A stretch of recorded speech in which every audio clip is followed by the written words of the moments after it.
31 અને નવા વર્ષને લઈ વલસાડ જિલ્લા પોલીસ એક્શનમાં આવી છે।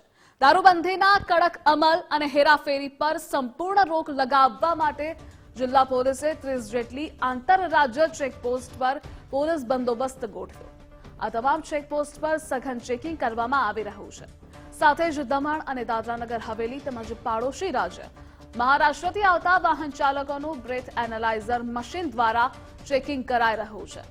બીજી તરફ વલસાડમાં ખાનગી રીતે યોજાતી પાર્ટીઓ પર પણ પોલીસની બાજ નજર છે। હોટલ, ફાર્મ હાઉસ અને પાર્ટી પ્લોટમાં યોજાતી પાર્ટીઓમાં જો નશીલા પદાર્થોનું સેવન થશે તો પણ પોલીસ કડક કાર્યવાહી કરશે।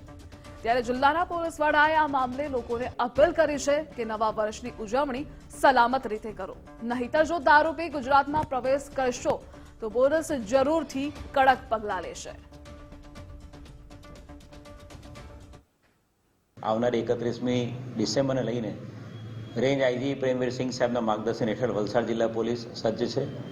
વલસાડ જિલ્લા પોલીસ દ્વારા આગામી દિવસોમાં અલગ અલગ 30થી વધુ ચેકપોસ્ટો, જે પરમનન્ટ ચેકપોસ્ટની સાથે હંગામી ચેકપોસ્ટો પણ ઊભી કરવામાં આવશે અને એની સાથે સાથે તમામ જગ્યાએ રેન્ડમ સરપ્રાઇઝ વાહન ચેકિંગ પણ હાથ ધરવામાં આવશે। કોઈપણ પ્રકારની પાર્ટીની મંજૂરી વગર કોઈપણ જગ્યાએ જો પાર્ટી કરવામાં આવશે તો જે તે વ્યક્તિ વિરુદ્ધમાં ગુનો દાખલ કરવામાં આવશે।